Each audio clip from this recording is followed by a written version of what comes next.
Қазақстандық командалар Еурокубоктарда жеңісімен қуантуын жалғастырып жатыр. Астананың ізімен Тобыл мен Ақтөбе конференция лигасында өте тартысты матчтар өткізді. Қостанайлық команда Дерри Ситиден басым түссе, Ақтөбе сырт алаңда сепсемен тең тарқасты. Дегенмен бармақ тістеп өкінетін зәттер бәрібір бар. Деп қалған кездеріміз болды. Бұл екінші тайм арнасы мен Есет Төлеш қазақстандық командалар конференция лигасының плей-офф кезеңіне шығуға бір қадам жасады. Бүгін Тобыл мен Ақтөбенің нәтижелері туралы сөйлесеміз. Кеттік. Электромобиль жеңіп алғыңыз келе ме? Достарымыз Теннисі KZ ұйымдастырып жатқан 30 ойынға қатысыңыздар. 1 тамыздан бастап Zikr 001 және Volkswagen ID4 электркарларын жеңіп алуға мүмкіндігіңіз бар. Ол үшін бәс тігіп, сары және қызыл купондар жинасаңыз жеткілікті. Купон көп болса, электркарлардан бөлек фрибеттер, Apple техникаларын жеңіп алуға мүмкіндігіңіз де көп болады. Толығырақ ақпарат алып қатысамын десеңіздер, комментарийге сілтемесін қалдырып кетемін. Сәттілік. Конференция лигасының екінші іріктеу кезеңінде швейцариялық Базельді, осы конференция лигасының жартылай финалистін жеңген Тобыл үшін Дерри Сити азулы қарсылас емес дедік. Жеребеден кейін және кешегі ойынға дейін дәл сондай пікір болды. Өз алаңымызда Қостанайда өз жанкүйерлерінің алдында Тобыл қарсыласты сенімді жеңуі керек болған. Дерри Сити бұл футбол әлемдегі бір таңғажайып командалардың бірі. Себебі Дерри Сити солтүстік Ирландияның командасы. Бірақ Ирландия Республикасының чемпионатында ойнайды. Бұл екеуі екі түрлі мемлекет негізі. 1972 жылы діни саяси себептерге байланысты Дерри Сити өзінің жергілікті чемпионатынан бас тартып, тастап, Ирландия чемпионатына ауысып кеткен. Содан бері солтүстік Ирландияның командасы Ирландия Республикасының ең титулды, ең абыройлы командалардың біріне айналған. Біраз уақыттан бері Еурокубоктарға қатысып жүр дегенде қалай іріктеулерге қатысады, бірақ ұшып кетеді. 2009 жылы команда Еурокубоктың 3-ші іріктеу кезеңіне қатысқан, содан бері міне 14 жыл салып, қайтадан 3-ші іріктеу кезеңіне жетті. Биыл бірінші кезеңде Фарер аралдарының Торсхавен командасымен кездесті, сырт алаңда 0-0 болды, өз алаңда 1-0 есебімен жеңіп келесі кезеңге өткен болатын. Ал екінші кезеңде Финляндияның Купс клубымен кездесті, өз алаңда 2-1 есебімен жеңіп, сырт алаңда 3-3 болды. Сөйтіп, Еурокубокта әлі жеңілген жоқ. Жалпы Қостанайға дейінгі матчтың алдында Дерри Сити қатарынан 7 матч бойы жеңілмей келе жатқан. Дерри Сити командасының басшысы миллиардер Филипп Одоерти Қостанайға арнайы ұшақ жалдап, Дерри қаласынан Қостанайға тікелей ұшақпен ұшып келген. Сөйтіп, соның арқасында 30 сағаттың орнына Дерри Ситидің футболшылары Қостанайға 12 сағатта жетті. Бұл солтүстік Ирландияның клубы болғанымен, командада негізі көбіне ирландиялық футболшылар ойнайды. Мысалы, Тобылға қарсы негізгі құрамда Дерри Сити сапында бар болғаны солтүстік Ирландияның 2 футболшысы шықты. Мүмкін Қазақстанға қарсы солтүстік Ирландияның футболшыларын шығармай қояқ деген шығар. Маусымдағы жеңілістен кейін. Қалай дегенде бұл нағыз британ командасы екені көрініп тұр. 2 ойыншы солтүстік Ирландиядан, 5-еуі Ирландиядан, 3-еуі Англиядан, 1-еуі Шотландиядан, 1-еуін Уэльстен жинап алса, дайын тұрған Ұлыбритания болатын еді. Тобыл мықты құрамын шығарды, 6 қазақстандық. Негізі жалпы биыл қазақстандық командалар өз елінің ойыншыларына көбірек сенім артып жатқаны қуантады. Негізі бұл кездесуде әрине Тобыл айқын фаворит болды. Бұл кездесуде ғана емес, жалпы бұл текетіресте.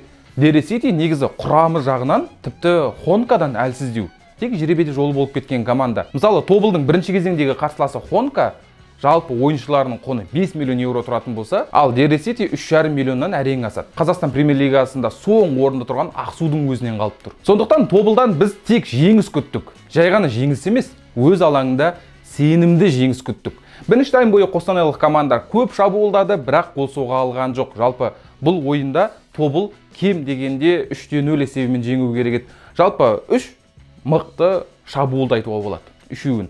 Оның алғашқысы 2-ші минутта болды. Қостанайлық жанкүйерлер Сержан Сері деп атап кеткен Серж Дебеле 2-ші минутта жақын жерден, 2 метр жерден қақпаға соққы жасады. Бірақ Дерри Ситидің қақпашысы құтқарды. Тамаша сейф. 58-ші минутта Чесноковта есеп ашатын мүмкіндік болды. Базельге қарсы батырлардың бірі кешеде гол соғуы мүмкін еді, бірақ ол жақсы ашылғанымен, Дерри Ситидің қорғаушысынан сытылып өткенімен қақпашынан айласын асыра алған жоқ. Жанкүйерлер деп пас ұрғанымен көп күттірген жоқ. 7 минуттан кейін Тобыл ақыр голын соқты. 1-1 шығу деген Тобылға қызық емес сияқты. Оларға тек соқса, не пенальтиден соғады, не әдемі гол соғады. Бұл жолы екінші нұсқа әдемі гол. Тобылдың қорғаушысы Роман Асранкулов айбалаңына енер сәтте сол аяғымен жойқын соққы жасады. Алыс тоғыздыққа доп күмп етті, сөйтіп 1-0 Тобыл алға шықты. Бұл жерде бір мақтанатыны 24 жастағы Роман Асранқұлов Тобылдың түлегі. 7 жасынан бері Тобылдың футбол орталығында ойнаған, дубльде ойнады, негізгі командаға дейін жетті. Ақыры міне негізгі ойыншылардың біріне айналды. Еурокубокта Тобылға жеңіс сыйлады. Міне мақтаныш. Өз түлегі Тобылға жеңіс сыйлап отыр. Тобыл соқса тек әдемі голдар соғатын болып кеткен. Базельге қарсы алғашқы матчта да Романның гол соғатын мүмкіндігі болған. Сол қанаттан өте жойқын соққы жасап еді, бірақ ол кезде Базельді қақпаның бағанасы құтқарып қалған. Артынша білесіздер, Рамазан Оразов алыстан әдемі гол соққан еді. Кезінде Асқат Тағыберген Тобылда ойнап жүргенде үйретіп кеткен ау, қалай тебу керегін. Масқара соққылар, әдемі голдар, тағы бір шедевр гол. Бізге бір гол өте аз болып отырған кезде 79 минутта Қостанай гол жіберіп қоя жаздады. Қақпашы Иван Коноваловтың қателігінен кейін доп Дересити ойыншыларына жетті. Айып алаңында тура қақпадан 1-2 метр жерден Дересити ойыншысы жақын бұрышты көздеп қиыс кетті.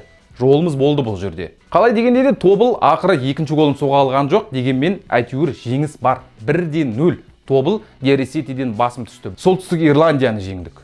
Тағы да. Енді қарымта матч 17 тамызда өтеді, бірақ Солтүстік Ирландияда емес, Ирландия астанасы Дублин қаласындағы Талла стадионында өтеді.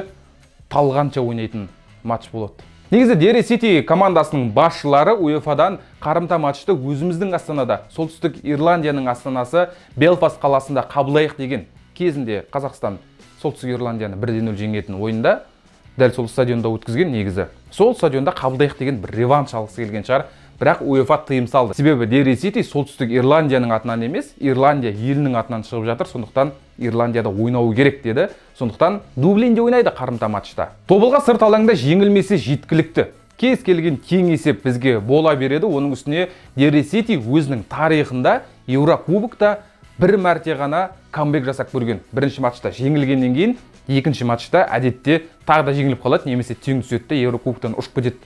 Тек бір мәрте ғана бірінші матчта жеңілгеннен кейін камбэк жасап көріпті. Оның өзі қашан дейсіз ғой? 1965 жылы. Дәл сол 65 жылы норвегиялық Люннен сырт алаңда 3-5 есебімен жеңіліп қалған, бірақ бір аптадан соң қарымта матчта 5-1 есебімен тасталқан етіп, келесі кезеңге жолдама алған. Болды. Одан бөлек камбэк жоқ. Тобыл мен Дересити арасындағы текетірестің жеңімпазы конференция лигасының 4-ші плей-офф кезеңінде Виктория Плзенмен ойнайды. Шамамен енді чехиялық команда кеше өз алаңында мальталық Гзира Юнайтедті 4-0 есебімен тасталқан етті.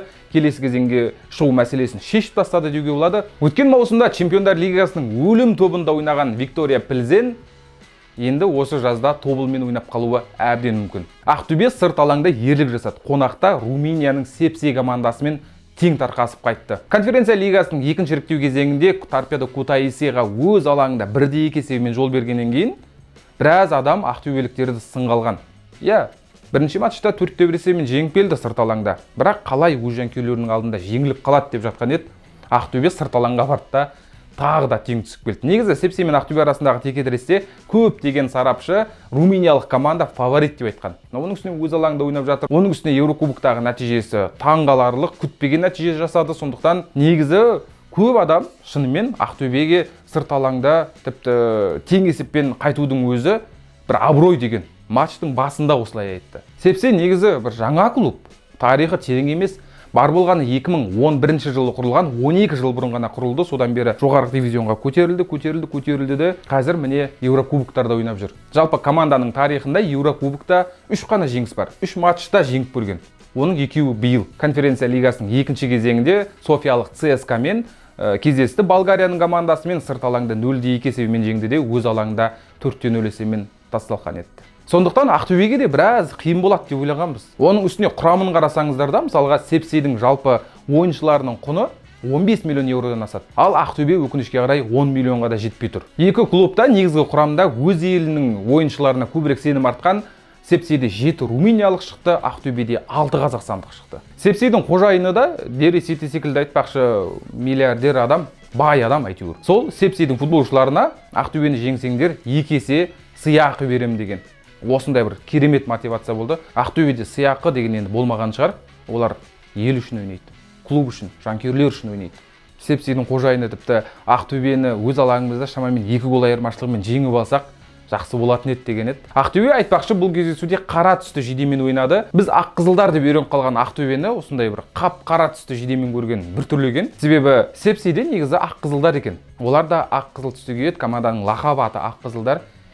Аққызылдардың дербиі ғой былайша айтқанда. Бірінші таймда соққы өте аз болды, командалар допты ұстап жүрді, алаң ортасында жүрді, соққылар көп бола қойған жоқ. Ал екінші таймда Ақтөбе алға шықты. Алға. 65-ші минутта Ақтөбелік команда бұрыштама доп орындауға мүмкіндік алды. Нүктеге Максим Самородов келді. Ақтөбе талантының көтерген добына бразилиялық Элдер Сантана бірінші жетті. Бірнеше қарсыластың арасында тұрған ол баспен әдемі соққы жасап үлгерді. Қақпаға тура соққы, гол 1-0, Ақтөбе алға шықты. Осылайша Максимнің еншісінде бір нәтижелі пас бар. Өткен аптада той берді, осы аптада нәтижелі пас берді.